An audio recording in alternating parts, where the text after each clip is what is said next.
Hey guys, tonight we stroll into the fog-drenched fields of 14th century Europe, where the crows cry before the roosters, the grass crunches underfoot like old bread crusts, and your father has already been awake for hours, fretting about whether the neighbor's goat is part of your future. You're the oldest daughter of a middling peasant family, neither destitute nor well off, living just outside a village where everyone knows your business, including what you had for supper, and who sneezed during last Sunday's Mass. The wind bites your cheeks as you wrap your shawl tighter and eavesdrop, again, on your father's early morning conversation. He stands with Gervais, the man who owns half the valley's goats and all the local gossip. They're speaking in that half-laughing, half-threatening tone men use when discussing things they know women will fix later. You hear your name and the word milk yield in the same sentence. So, before you get comfortable, take a moment to like the video and subscribe. But only if you genuinely enjoy what I do here. And drop your location and local time in the comments. I love seeing where you're all listening from. Now, dim the lights. Maybe turn on a fan for that soft background hum, and let's ease into tonight's journey together. You press your back against the cottage wall, listening. Gervais is suggesting that if his youngest boy, Alain, the quiet one with 3 teeth and a mean left elbow, were to take a bride before winter, perhaps a dowry of, say, 1 cow and a pair of warm hands might sweeten the deal. Your father makes a non-committal grunt. You've heard that grunt before. It means he's pretending to be reluctant while already calculating whether Alain's family still owns that iron pot with the intact lid. Inside the cottage, your mother is grinding oats and muttering about how the weather will ruin your skin. She doesn't know about the goat negotiation yet, but she suspects. She's been suggesting you start wearing shoes to church again. That's how you know something's brewing. You return to your chores. There's water to draw, hens to gilt into laying eggs, and laundry that smells like smoke and regret. But your mind stays with your father's conversation. Not because you want to marry Alain, God forbid, but because you know this is how it starts. Marriage, in your world, is less about love and more about logistics. Who has land? Who needs debt relief? Who's got an uncle on the bishop's council? A good match means you might get a roof that doesn't leak, and a mother-in-law who only sighs passive-aggressively at feast days. Historians still argue whether peasant women in the 1300s had any agency in their matches. Some evidence points to women voicing preferences, even delaying or rejecting proposals, usually with help from strategic crying. Others suggest most arrangements were done over bread and beer while the girls were off milking something. Your family walks a line between tradition and survival. Your father isn't cruel, but he is practical. He counts your worth in blankets, land strips, and the state of your teeth. You, meanwhile, count your blessings in not being betrothed to the blacksmith's son who once ate a candle on a dare. At supper, your father is quiet, your mother grumpy, and your younger siblings too loud. You nibble at a crust of bread and pretend not to notice when your name comes up again, followed by the word spring. Spring, in marriage terms, is code for soon. For new beginnings, planting, and apparently, planting you in someone else's home like a particularly hopeful onion. You step outside after dark, needing air. The stars blink through the mist like they too are unsure about Alain. You sit on the log near the barn, your hands tucked under your thighs for warmth, and let the night hush your thoughts. Somewhere in the dark, a fox yips. A bell clangs in the distance, probably someone's cow escaping again. You wonder, not for the first time, what it's like to choose, to say no, or yes, or maybe, to marry for something other than your family's survival or the number of goats involved. But this is the 1300s, and you are a daughter, and your father is talking to Ricky Gervais. You return inside, your shawl damp with mist. Your mother eyes you suspiciously, as if you've already accepted a proposal out back with the chickens. You smile faintly. There's time. Not much, but a little. Just enough for one more night where you still sleep in your own bed, in your own room, with the creaky floorboard and the crooked beam above your head. Just enough for dreams. You wake up to the sound of clattering pewter and the low grumble of your father debating silver values with your uncle, who, by all accounts, couldn't tell a solid coin from a polished pebble. The room smells like boiled barley and ambition, a sure sign that today will involve unpleasant negotiations. Your mother pulls you aside while ladling porridge that could easily double as mortar. "Wear the good shift today," she says, "and don't wrinkle your face when they talk about spoons." You blink. "Spoons?" "Your dowry," she replies. "They're including the spoons now." "Ah, of course. Dowries in your village are never just about coin. They're packages of survival. 2 sheets, 1 blanket, half a comb, a pot that only leaks in the corner. And yes, spoons. Even though your family only owns 3 and one of them is slightly bent like it's been through a philosophical crisis. Your father, pragmatic as ever, is attempting to craft a dowry that makes you seem both essential and low maintenance.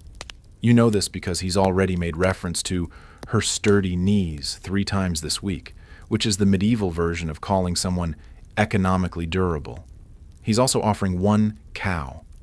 Not the good cow. Not Berta. No.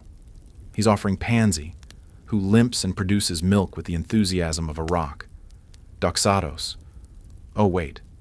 Wrong narrative. You don't have an apprentice. You have a brother. Luke.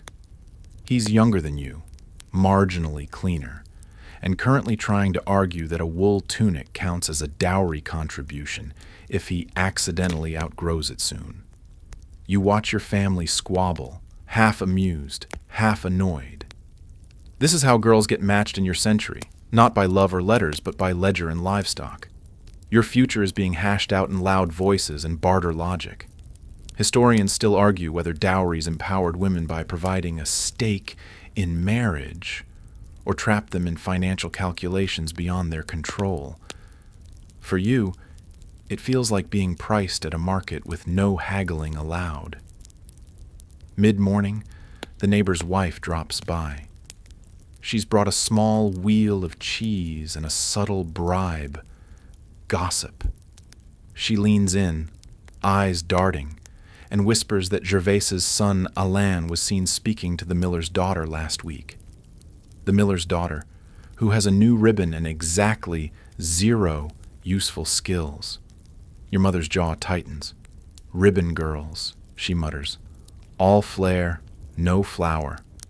You hide your smile in a cup of watered cider. The cheese, at least, is decent. By noon, the first real negotiation begins. Your uncle spreads out a cloth on the table. It holds your family's contribution: 2 wooden bowls, 1 decent blanket, a silver-threaded cap, only worn twice, and a small purse with 12 thin coins. It also includes a note about your embroidery skills, which are fine if the viewer squints and doesn't mind crooked saints. Your dowry total: 1 cow, limping, 12 coins, questionably shiny, 6 spoons, 3 slightly bent, 1 blanket, dubiously warm, and a reputation for strong shoulders and punctual milking.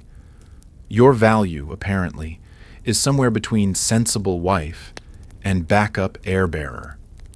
Your father announces this with a solemn nod. You try not to think too hard about it. After lunch, you're asked to walk with your mother to the weaver's house. On the way, she explains how her dowry included a candle mold and 2 jars of barley. She married young. Didn't love your father at first. Still isn't sure some days. But he listens, she says. And he's never gambled her bread away. That's more than most. She adjusts your veil. It's not about falling in love, my girl. It's about not falling into poverty. You reach the weaver's house, trade cloth for thread, and exchange more gossip than coin. Your future is now a village conversation. Every time someone says your name, you wonder if it's followed by, but her knees are very solid. Evening comes. The fire crackles in the hearth, and your mother counts coins while your father counts blessings, neither of which feel particularly numerous. You sit by the door, sewing slowly, your mind elsewhere. Not in this cottage, not on the bent spoons, but on the idea, wild, ridiculous, of walking into a marriage with a name, a thought, a whisper of desire. You shake your head. Such things belong in songs, not dowry tables. Still, you let the thread slide through your fingers and dream. Just a little. The village matchmaker arrives just after sunrise, wrapped in shawls and secrecy, her cart laden with dried herbs, suspiciously soft apples, and a ledger that weighs more than your family's entire cutlery supply. She is known only as Teta, a title, a role, not a name, and she smells faintly of lavender and old rumors. She settles at your hearth like she owns the place. No one questions it. Your father fetches her cider.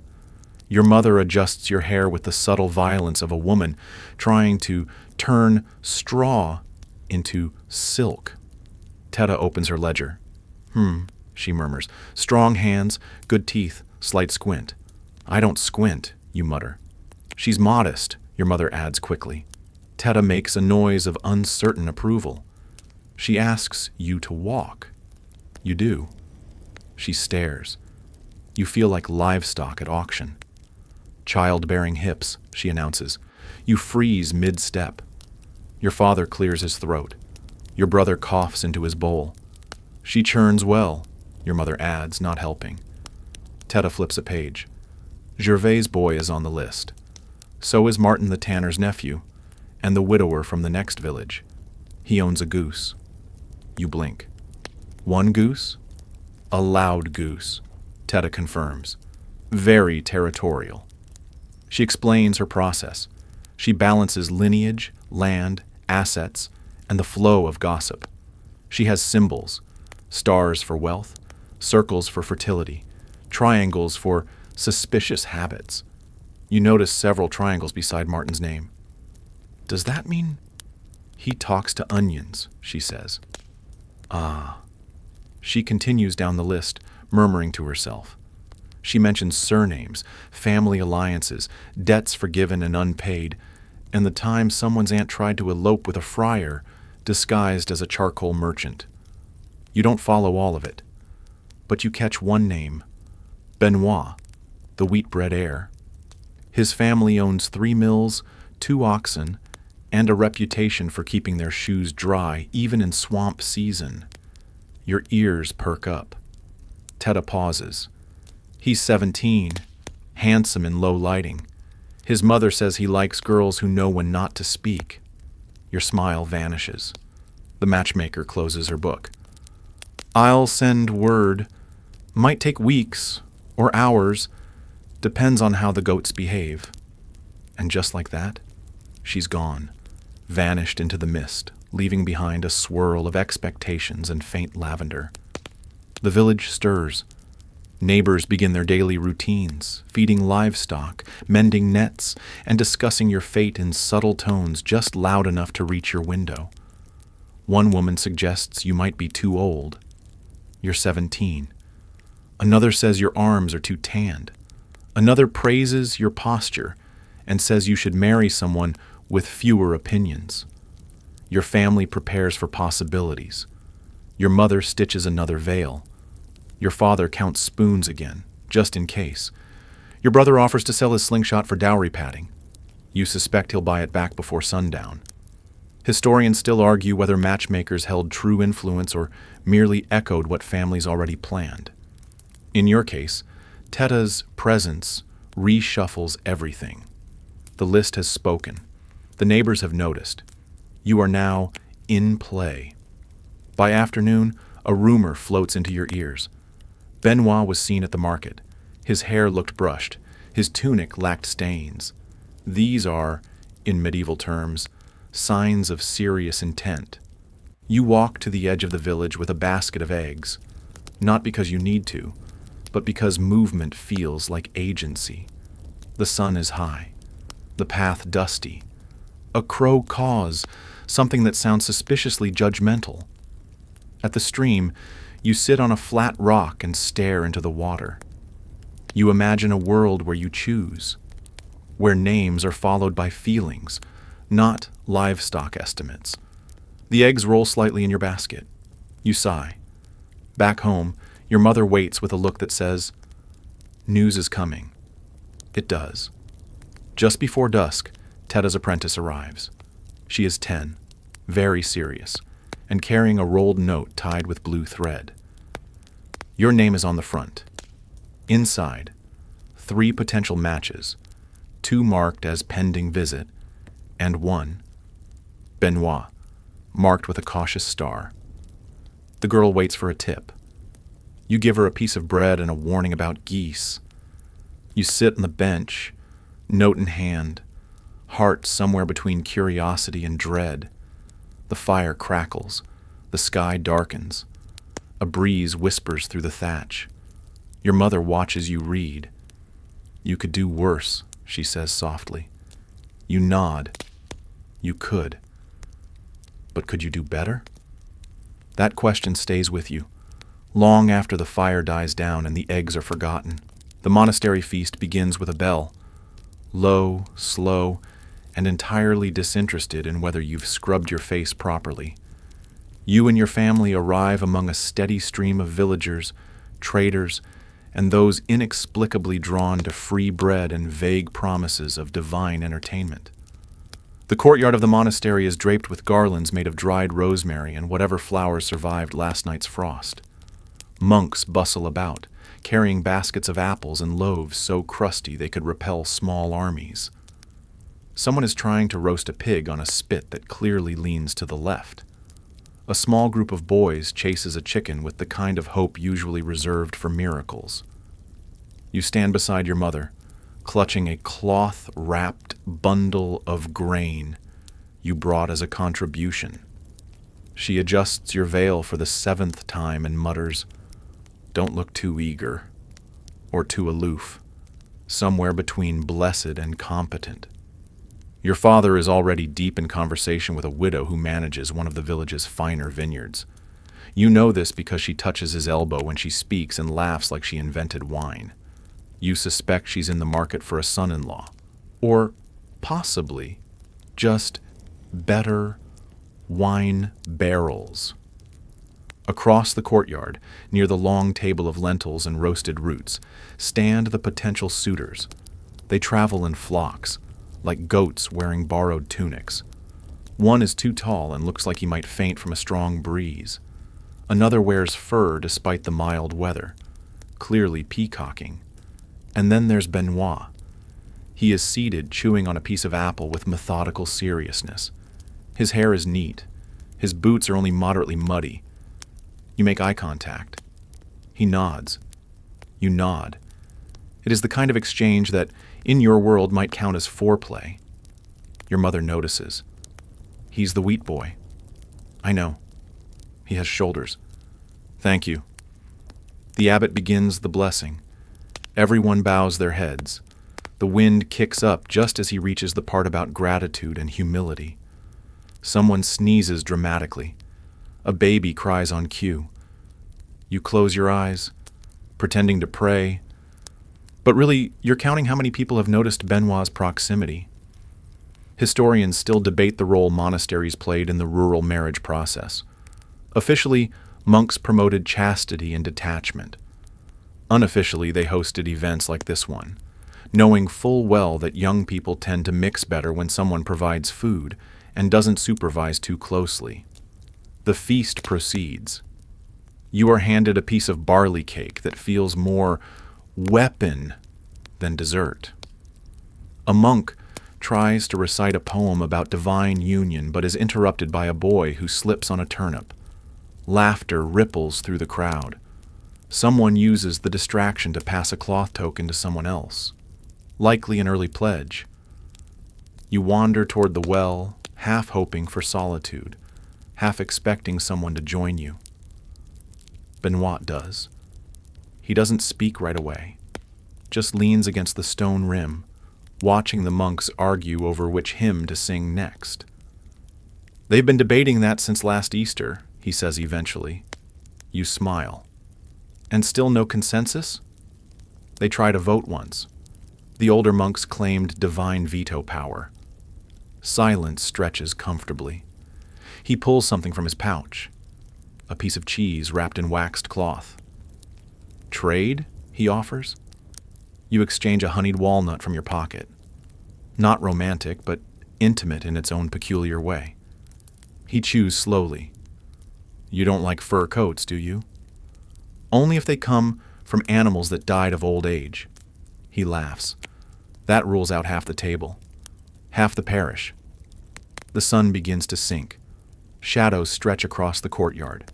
A game of catch the radish devolves into chaos. Someone tries to juggle apples and nearly strikes a monk. Your mother appears with her look, that mixture of urgency and passive scheduling that says, "We're leaving soon, but I want to give you 3 minutes of plausible privacy." Benoit doesn't press. He hands you the remaining slice of cheese. "For later," he says. You nod. "Good luck with the hymn war."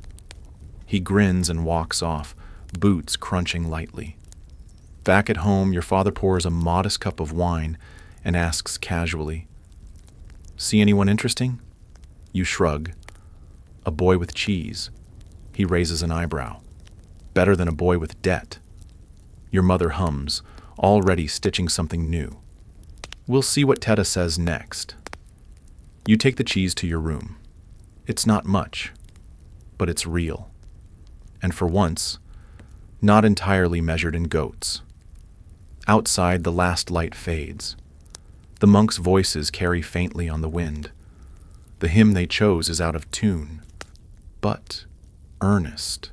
The healer's cottage always smells like time, regret, and something pungent that might be onions or very tired socks. You sit on a stool made from a sawed-off wine barrel as old Mother Perrine squints at your elbows. Not your face, not your hands, just your elbows. "They've got promise," she mutters, poking gently. "Not too sharp. Sturdy enough for cradling, if not for churning." You nod, because that's what one does when their marriage prospects are being judged via joint assessment. Your mother watches from the corner, arms folded, as Perrine begins sorting through a pile of tattered scrolls and small animal bones. This is the astrological portion of your visit. Apparently, your stars must align with the fertile quadrant before you can be considered seasonally appropriate for wedlock. Perrine finally locates her sky bones and drops them on the table with a clatter. "Sun in Taurus," she mutters, "but Venus is lazy this season." Your mother looks concerned. "Lazy how?" "Doesn't like stairs or commitment." You resist the urge to smile. The last time Venus was lazy, it delayed your cousin's wedding by 2 months and somehow resulted in a surplus of ducks at the celebration. Perrine flips open a water-stained chart, mutters a few Latin phrases that may or may not be made up, and peers at you again. Your match must be someone earthy, feet on the ground, not poetic. Avoid lute players. You nod solemnly, as though lute players were ever a threat. She then pours a few drops of oil into a saucer and stares at the swirl it forms. "Well," she says, "you're not cursed. That's a start." Historians still argue whether medieval astrology truly guided marriage choices, or simply gave elders a vocabulary to justify decisions they already wanted to make. For families like yours, it's a convenient tool. If Venus says, "Wait," you wait. If Jupiter approves, you scramble to bake something. As the session ends, Perrine hands your mother a small satchel to ward off wandering wombs and tells you to eat more root vegetables. You leave the cottage with a sense of surreal detachment. Your elbows, apparently, are marriage material. Back home, the talk continues. Your father spreads out a list of potential suitors like he's sorting firewood. Sturdy, flaky, liable to ignite. Teta's star beside Benoit's name remains, now joined by a suspicious squiggle that might mean pending goat check. Your mother consults the moon chart. Waning. That means no decisions tonight. Your brother offers to test Benoit's character by accidentally throwing a rock at him. You decline.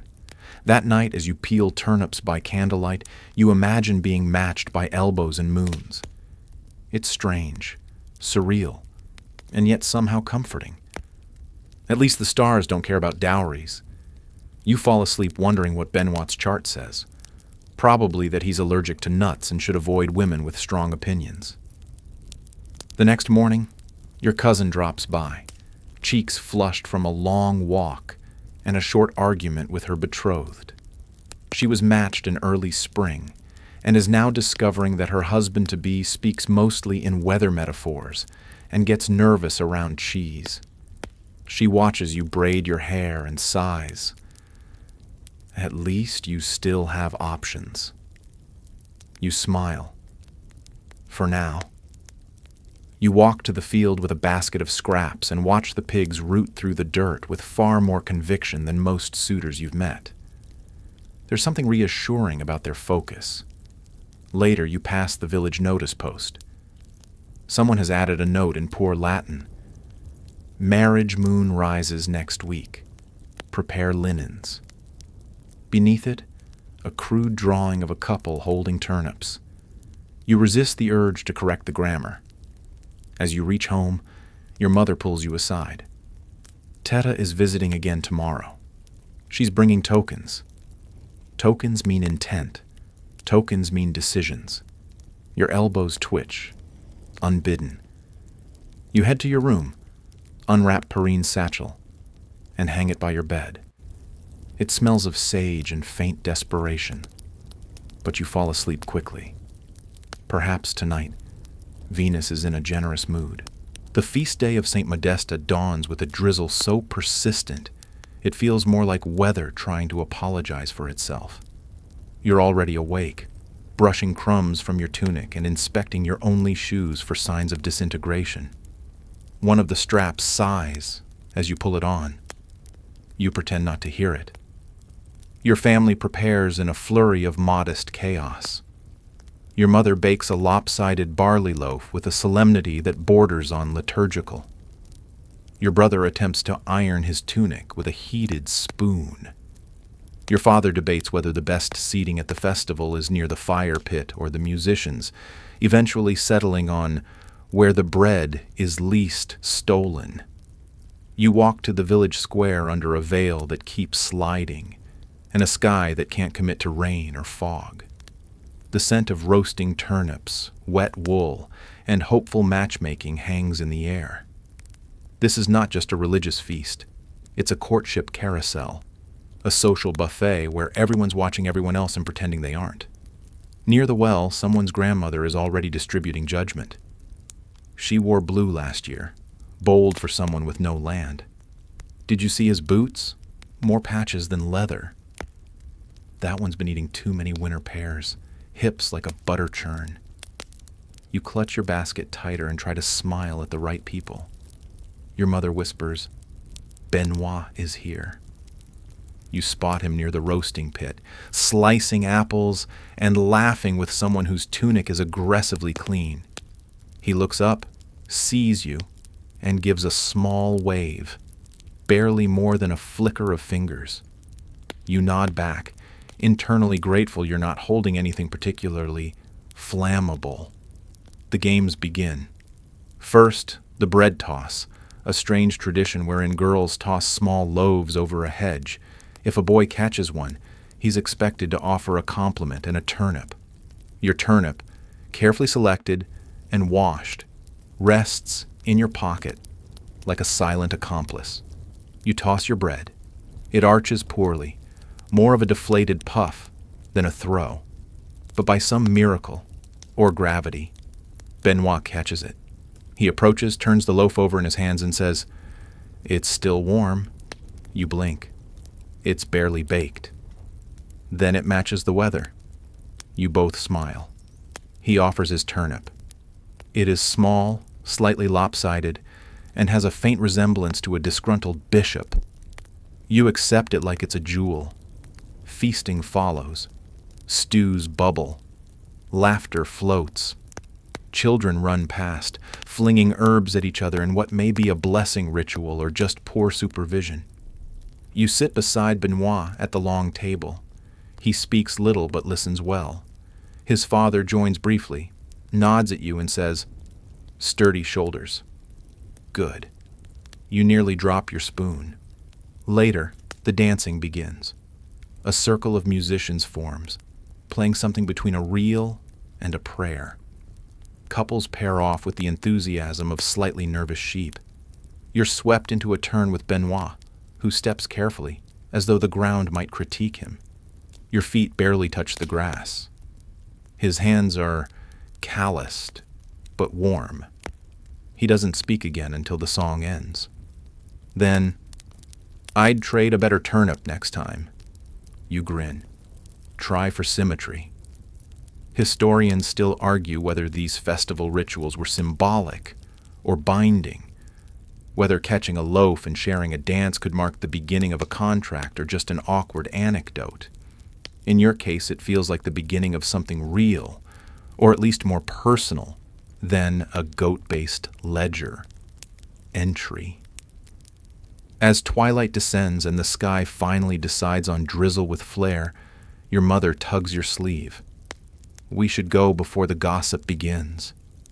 "Too late," you say, nodding toward the well where someone is already whispering about the turnip twirl. Back home, you dry your shoes by the fire and place Benoit's turnip on the windowsill. Your brother laughs.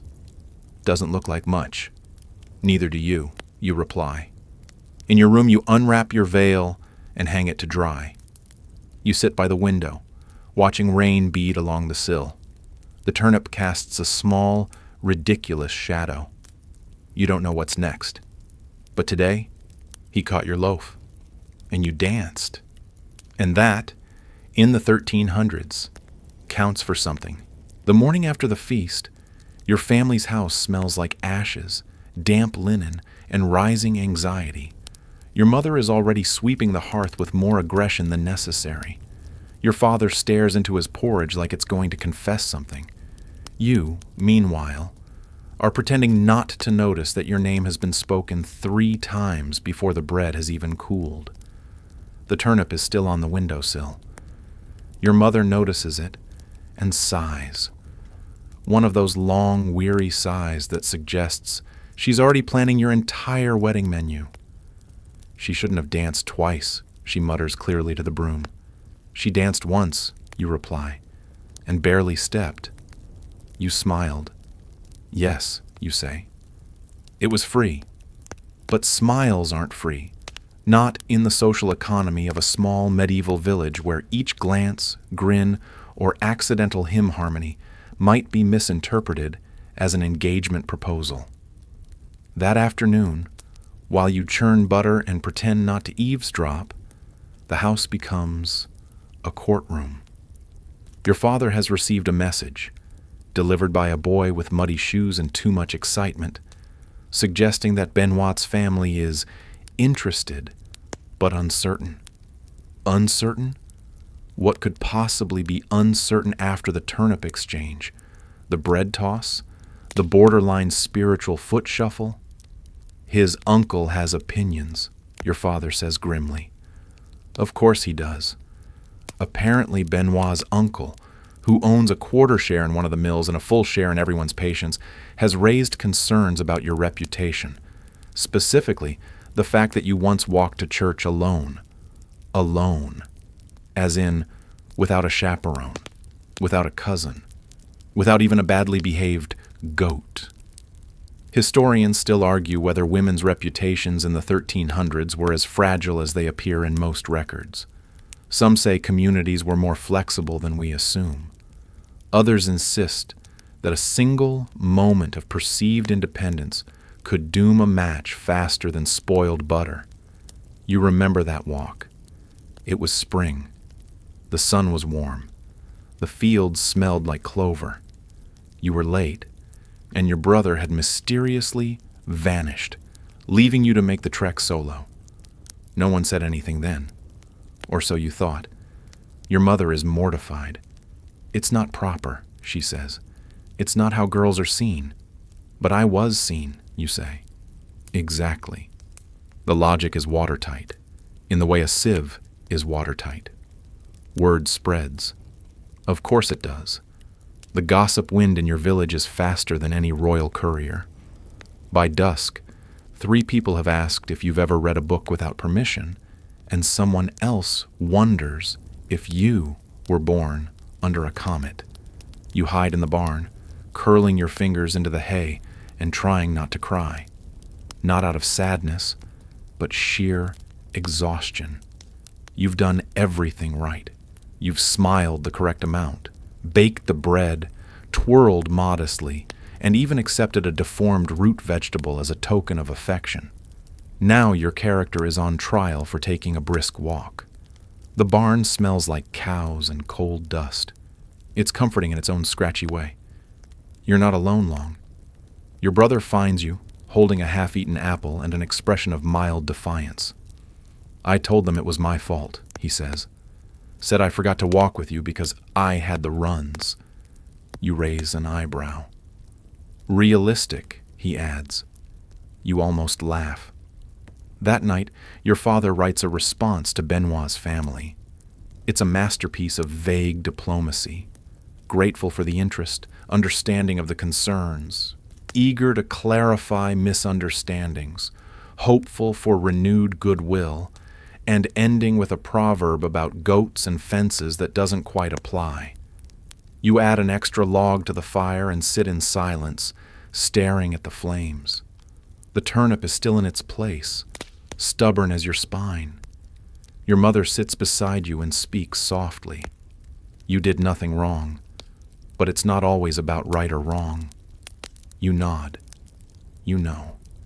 This is a world where right is sometimes decided by the person with the biggest field and the fewest daughters. You sleep uneasily, half dreaming of walking alone through fields that judge you, hedges that whisper, and a turnip that shouts harlot in a very unconvincing falsetto. The letter arrives on a square of parchment that has clearly been reused. On the back, you can faintly see a recipe for almond paste and what might be a half-finished drawing of a duck. It's delivered by the Baron's clerk, a thin man with a permanent squint, boots too clean for credibility, and a habit of enunciating every syllable like he's being paid by the letter.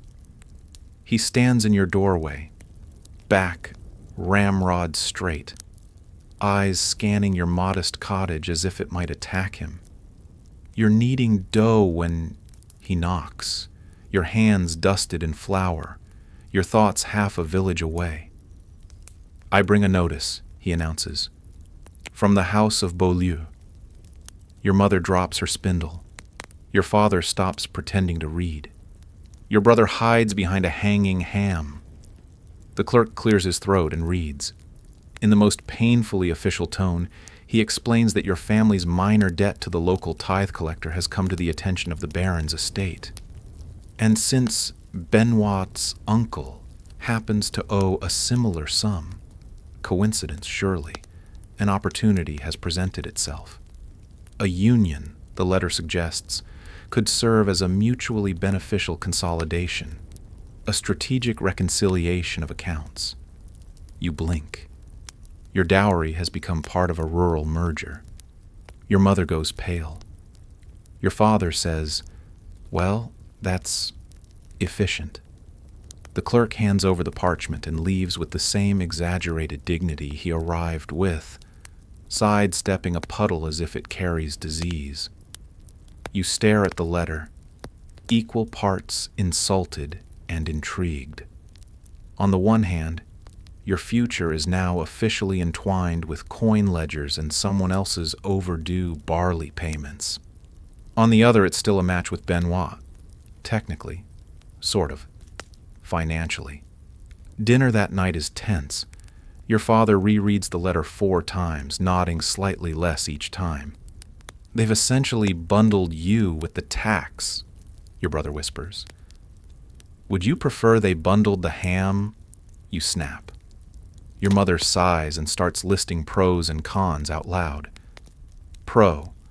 The Baron's clerk acknowledged your existence. Con. You are now a fiscal instrument. Pro. The match is back on the table. Con. The table is now covered in taxes. You excuse yourself before dessert. Stale pears and tension. Outside, the air is cool and sharp. The stars blink above you like indifferent accountants. You wonder if Benoit knows. If he's read the same letter. If he's pleased or appalled or just confused that your entire relationship has become collateral. Historians still argue whether medieval girls were truly used as debt leverage or whether such arrangements were more symbolic than binding. The truth probably lies in that middle zone between practicality and passive surrender, where families do what they must and everyone pretends there's a choice. The next morning, you find Benoit at the well. You don't speak at first, just lower your bucket, let the water slosh, and pretend the silence isn't boiling. I got the letter too, he says finally. Did you enjoy being a tax strategy? He smiles. I enjoyed the idea of seeing you again. You look at him. Even as a deduction? Especially as one. You say nothing, but your fingers tighten around the bucket handle. He sighs. I didn't ask for this, but I didn't say no either. Not saying no is a choice. I know. You nod once and leave him standing there, his reflection rippling in the well water like a man caught between affection and an audit. Back at home, your mother is already preparing your veil for a possible second offering. Your father is calculating how many spoons you can reclaim now that the match is debt-related. You retreat to the barn and feed the chickens bits of torn bread and unspoken frustration. Later, you sit by the fire, the letter folded on your lap, the ink smudged from someone's damp fingers. You stare at it until the flames blur, until the parchment looks more like parchment and less like a verdict. You're still you. You're still thinking. You're still deciding, even if no one else knows. You spend the next morning helping your brother write a letter that no one asked for, to a girl he's never spoken to. With Latin, he barely understands. It's addressed to the daughter of a flax merchant in a nearby village, whom he glimpsed once during a barley festival, and has since decided is profoundly symmetrical. He's using this moment of chaos in your own courtship as cover for his ambitions, hoping that while the grown-ups are distracted with dowries and debts, he can slip in a love letter like a pigeon sneaking into a treasury. You sit at the table with ink-stained fingers, trying to make "your cheeks are like polished lentils" sound poetic. It should rhyme, he says, chewing on a reed pen. It should make sense, you mutter. He insists on including a Latin phrase, despite the fact that his knowledge of Latin is limited to church chants and 2 pages of a smuggled grammar scroll. He selects amor vincit omnipotentia, which he believes means love conquers everything. You do not correct him. It actually reads closer to love conquers omnipotence, which, depending on the girl, might either be bold or threatening. The letter is a mess of compliments, odd metaphors, and exaggerated claims about the width of his father's pasture. You add a touch of charm here and there, smoothing rough phrases and suggesting he not mention the time he fainted during pig castration. He seals it with wax and an impression from his thumb, then instructs the baker's son to deliver it, only when the wind is favorable.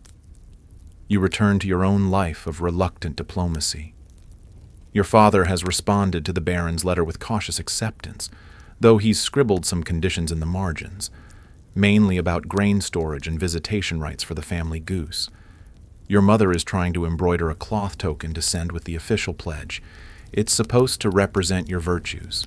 She begins with a dove, gives up halfway, and claims it's an abstract symbol of patience.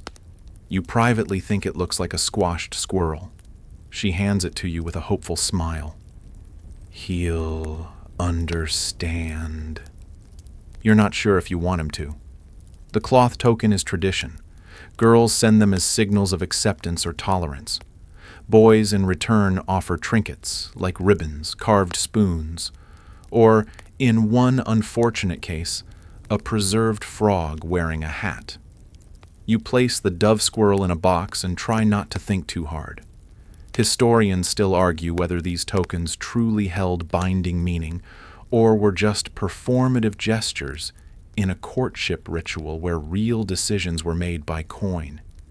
You suspect they mattered more than most realize, because even if they weren't binding, they were remembered. Later, as the sun sets and shadows stretch across the field, you see Benoit approaching the gate. He's holding something. It's not a frog. It's a letter. He hands it to you without a word, then waits. You read it slowly. It's neat, hesitant, slightly smudged in places. It says he doesn't know what's expected of him anymore. It says he didn't plan for this. It says he doesn't want to be someone's fiscal solution. And then, in crooked but careful script, if you still have that turnip, I still mean it. You look up. He meets your eyes. You nod. He smiles and walks away. You return inside and take the turnip from the windowsill. It's soft now, shrinking slightly, beginning to wrinkle at the edges. Still, it's here. Still, it counts. You tuck the letter beside it and place them both in the box with the cloth token. 3 mismatched items. A quiet promise. And maybe, just maybe, the beginning of something real. You don't see Benoit again for 3 days. In medieval courtship, that's either a respectful pause or a strategic retreat. Your mother assumes the former. Your brother bets cheese on the latter. You, meanwhile, spend your mornings feeding chickens and your evenings interrogating a turnip with growing intensity. Then, on the 4th day, he shows up at your gate with a gift. It is a pear, not just any pear, a pear that has clearly seen things. It's lopsided, bruised on one side, and smells faintly of fish. From the market, he says, proud. Imported. You eye it skeptically. From where? The docks? He grins. Might have brushed up against the herring crates. You accept the pear with solemnity. It's not sweet. It's not pretty. It's possibly fermented, but it's his, and it's here, and in this strange dance of bread and debt and half-sentences, it feels oddly sincere. You sit on the bench under the awning while he awkwardly explains his absence. My uncle, he mutters, wanted to test the mill's water wheel with my foot. You raise an eyebrow. He thinks I'm too soft, not enough spine. Not enough sense. Did the wheel agree? It tried to take my boot. You smile, just barely. There's something about Benoit. He's not clever in the way poets are, not charming like minstrels, not proud like the mill boys.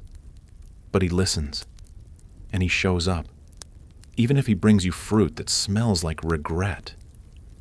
He offers you another small gift, a piece of cord, braided clumsily.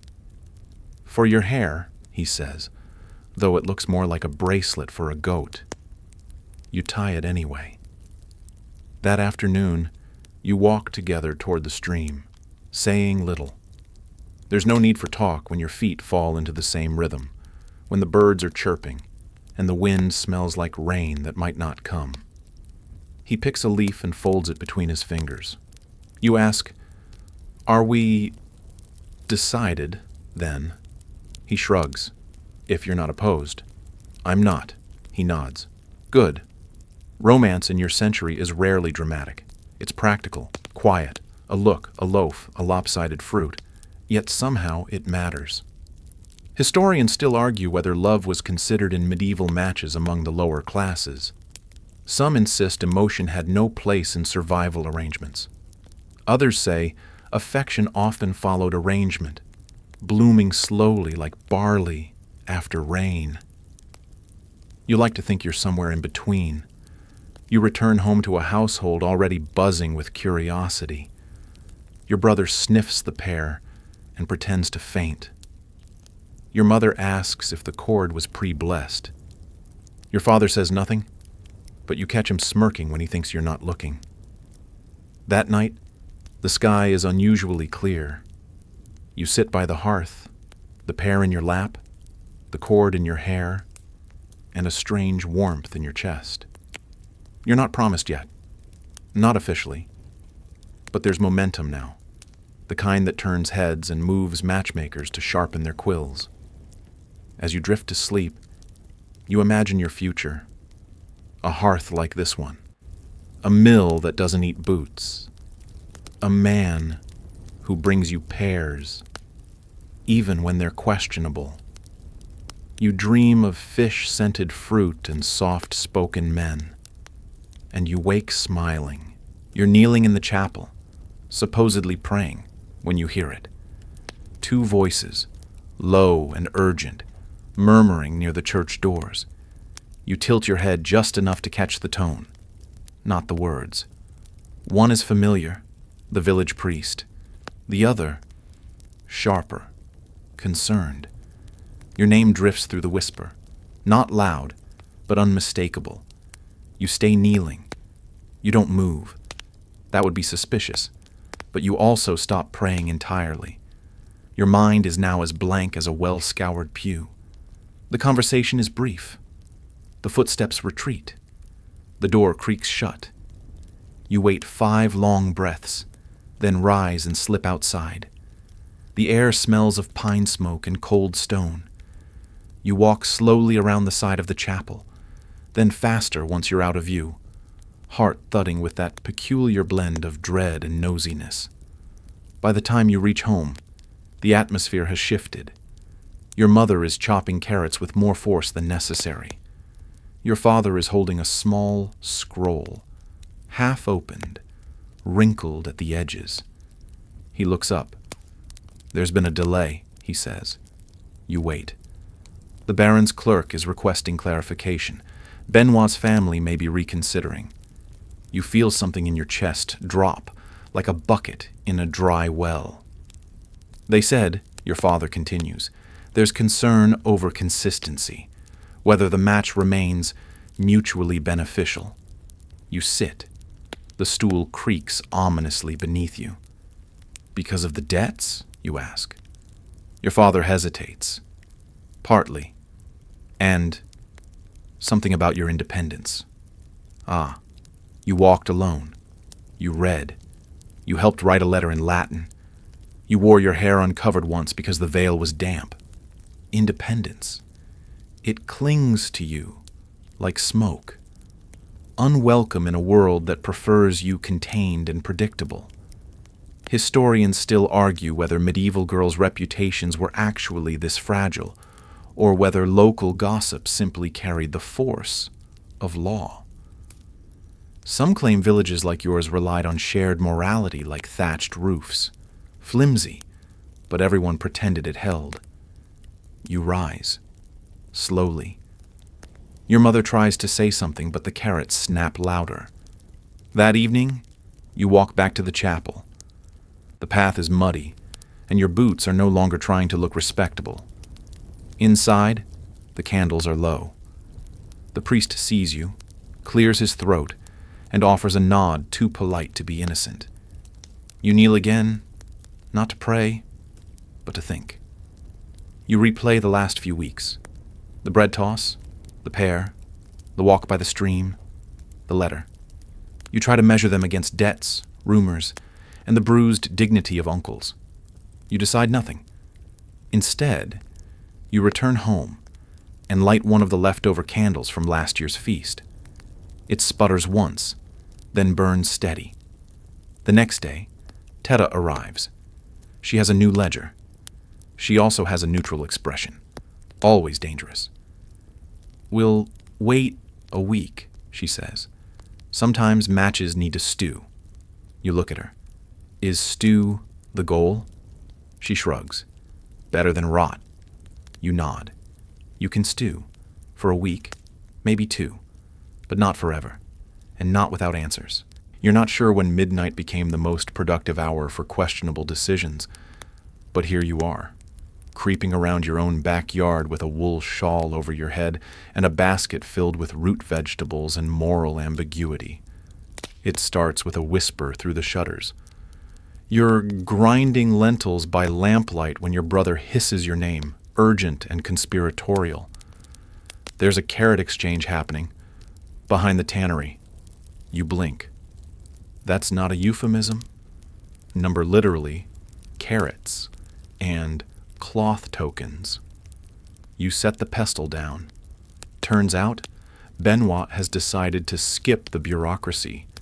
If the clerk is going to delay things, and the uncles are going to argue, and the village is going to weigh your worth, like barley at market, he figures he'll do something more. Direct. So, at the appointed hour, you meet under the guise of helping your brother retrieve his lost pouch. Instead, you find Benoit near the tannery, half shadowed by a stack of poorly cured hides, and holding a bundle of something soft and suspiciously stolen. "I borrowed this," he says, handing you the cloth. "It's finer than anything you've worn, likely from the merchant's storehouse, possibly not with permission. It's also stitched with his initials in a crude wheat stalk. You're giving me wheat?" you ask. He shrugs. Symbolic. You smile. What am I supposed to do with it? Accept it, or don't. You hesitate. Not because you doubt the gesture, but because this is the kind of thing that, if seen, becomes a story. And stories, in your village, are both currency and curse. But the cloth is warm in your hand, and his eyes are steadier than they've ever been. You hand him something in return, a carrot, freshly stolen from your mother's root cellar. Not symbolic, just orange. But it means something now. He accepts it like it's sacred. "Are we betrothed now?" he asks, mostly joking. "I think that depends on whether my mother catches me." You part ways quietly, your heart hammering louder than your footsteps.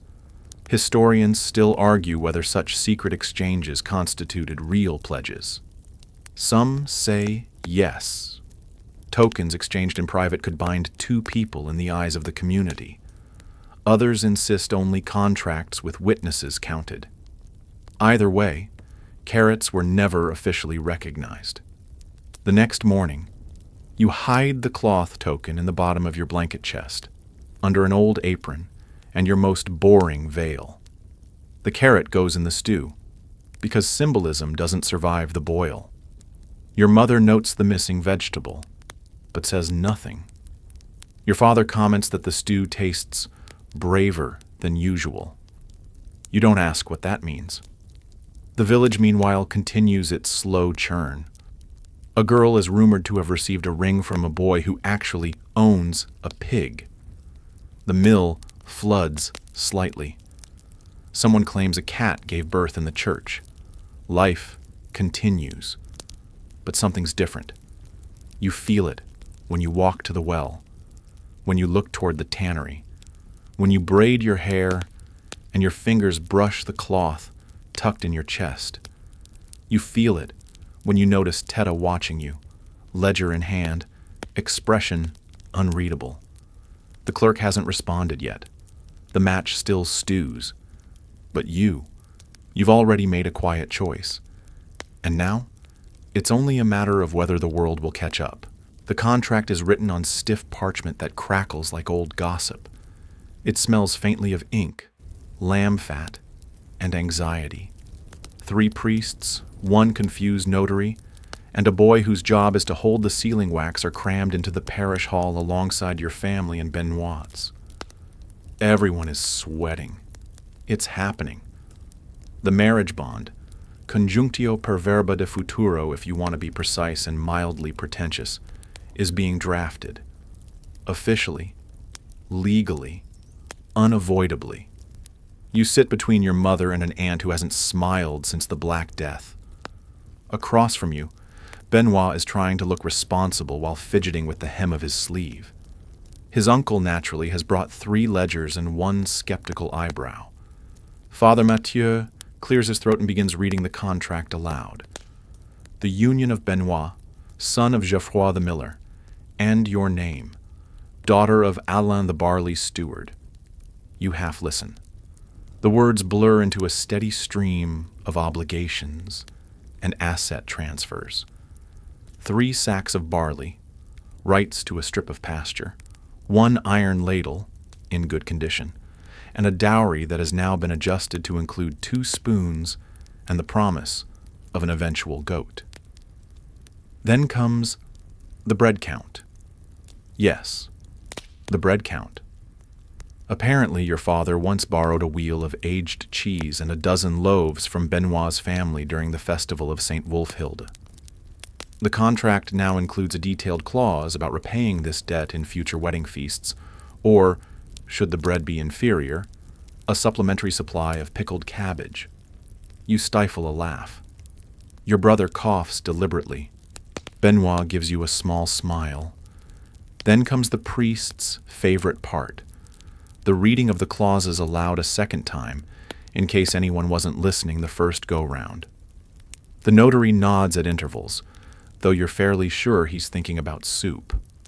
Historians still argue whether these contracts were genuinely protective for brides, or just another layer of male oversight. You suppose it depends on the priest, the parchment, and who counts the spoons. Once the terms are agreed upon, after one brief argument about pasture access and whether a damp corner counts, you and Benoit are asked to present your tokens. He produces the cloth. You hesitate. Then, from beneath your shawl, you pull out a new token. Not the carrot, not the veil, but a small embroidered square with a simple wheat stalk and a crooked little dove. Your mother gasps softly. Your father blinks. Benoit just nods. The notary dips his wax, presses the seal, and announces, "This contract is now witnessed, affirmed, and subject to church ratification." The boy with the wax nearly drops the stamp. The priest blesses you both with a hand that smells like old onions and wine. The meeting ends in a flurry of bows, exchanged cloths, and slightly smudged signatures. The parish hall clears slowly, like smoke after a hesitant fire. Outside, the sky is pale and cloudless. You and Benoit walk side by side, not touching, not speaking, just stepping into the new shape of things. "Do you feel different?" he asks. "Not really," you say, "but I think everyone else does." Later, at home, your family eats stewed beans and discusses guest lists, goat borrowing, and the price of lavender bundles. Your brother announces he has written another letter. Your father tells him to burn it. You sit by the hearth, the contract folded neatly in your lap. It's real now. Witnessed, sealed, maybe even sanctified. You've been bread counted, clause checked, and token traded. And oddly, you feel fine. You feel ready. It begins with bells, low and sonorous, echoing through the village just before dawn. They mark the start of veiling day, the final ceremonial step before the wedding itself. Your mother wakes you with a cup of warm cider and a sigh that manages to be both nostalgic and vaguely commanding. "Up," she says. "You'll be seen before noon." You rise groggily, your feet cold against the stone floor, and are immediately ushered into a storm of preparations. Women swarm around you like bees over bruised fruit, pinning, folding, brushing, adjusting, readjusting. Your best shift is laced, your hair is tightly braided, and the veil, thin wool with just enough embroidery to suggest effort, is settled over your head with solemnity. Your aunt murmurs prayers while simultaneously elbowing your cousin out of the way. Your mother holds your chin and inspects your face like it's a harvest she's hoping won't disappoint. "You'll do," she finally says. "Try not to trip." You step outside to a chorus of stares. Children giggle and point. Elderly neighbors nod with measured approval. A goose honks aggressively, but that's just the goose. Your shoes are new, slightly too stiff, and mud immediately finds the hem of your dress. It is tradition, apparently, for the bride's shoes to touch the earth, to prove her groundedness, her readiness to bear both weather and husbands. Benoit is waiting at the chapel steps, his tunic cleaner than usual, and his expression the calm of a man who has come to terms with fate, or at least has stopped fighting it. His uncle stands behind him, arms crossed, eyes narrowed, as if daring anyone to question the legality of this union. The priest meets you at the door. He nods once and signals to the bell ringer, who pulls the rope with a dramatic flourish that suggests he was waiting for this moment his entire life. Inside, the chapel smells of lavender and candle smoke. The benches are full. People lean in. You feel their eyes, their curiosity, their silent tallying of your posture, your gown, your expression. You walk slowly down the aisle. Your father escorts you with a tight-lipped sort of pride. Your brother tries to sneak in late and is promptly tripped by a monk. You reach the front. Benoit turns toward you. You nod. That's it. No poetry, no elaborate declarations. Just a shared nod between two people who understand exactly what this is and somehow are okay with it. The priest begins the vows. Not the romantic ones you've read in old song scrolls, but the practical promises of harvest shared, debts merged, bread baked, and lives lived without scandal. You say yes. So does he. The veil is lowered over your face, tied gently with a ribbon. This part is more symbolic than functional. Everyone knows who you are. But it still feels like a turning point. A closing of one chapter, an opening of the next. The crowd murmurs. The bells chime again. Somewhere in the back, someone weeps, probably out of habit. After the ceremony, you're led outside, where relatives throw dried flower petals and argue over whether you'll have twins or just very loud children. The goose honks once more and is swiftly herded away by an apologetic stable boy. You and Benoit are paraded through the village, stopping at predetermined stations to accept bread, blessings, and for some reason, a spoon carved with your initials. From the matchmaker, someone whispers. Of course. At the final stop, your mother offers a clay bowl of broth. You sip. He sips. Everyone claps as if you've just performed a miracle. Then, at long last, you're allowed to retreat to your new home. A small cottage with a working hearth, 2 narrow beds pushed together, and a roof that doesn't leak too often. He holds the door open. You step inside. The room smells of herbs and new wood. There's a pot of something on the fire, a stack of fresh linens, and a small, hand-carved box on the table. Inside the box, you find the cloth token, the one you gave him, pressed and folded beside the pear core, dried now, but unmistakable. He shrugs. Couldn't throw it away. You smile. You sit by the hearth. He joins you. And for the first time all day, no one is watching. Your new home is quiet. Not in the eerie way, not in the echoing silence of empty halls or abandoned chapels, but in the kind of quiet that settles after everyone leaves, when the candles burn low and the stew is finally off the boil. You sit near the hearth, the fire casting warm shadows against the rough wood walls, your veil now folded and tucked away in a chest that smells faintly of thyme and old soap. Across from you, Benoit is unwrapping a loaf of wedding bread someone insisted on gifting at the last possible minute. It's dense enough to stop a cavalry charge, but you both nibble at it like it's sacred. No one told you what to do next. That's the funny part. They told you what to wear, where to stand, how to kneel, when to bow, and which hand to use for sipping ceremonial broth. But now that it's just you in this cottage, and a very confused cat who may have come with the property, it's up to you. You wander the single room, inspecting shelves, corners, and your own strange sense of stillness. Your fingers trail across a clay bowl, a patched curtain, a bundle of dried herbs hung near the door. Everything smells like possibility, or maybe just rosemary. Benoit doesn't talk much. He never did. But now there's something softer about his silence. Less caution, more comfort. He finishes his bread and brushes crumbs from the bench like someone settling in, not bracing for anything. Happy? He asks. You think. Are you? You remember the months of speculation, the negotiations, the carrots, the elbows, the contracts, the whispered warnings, the Pear.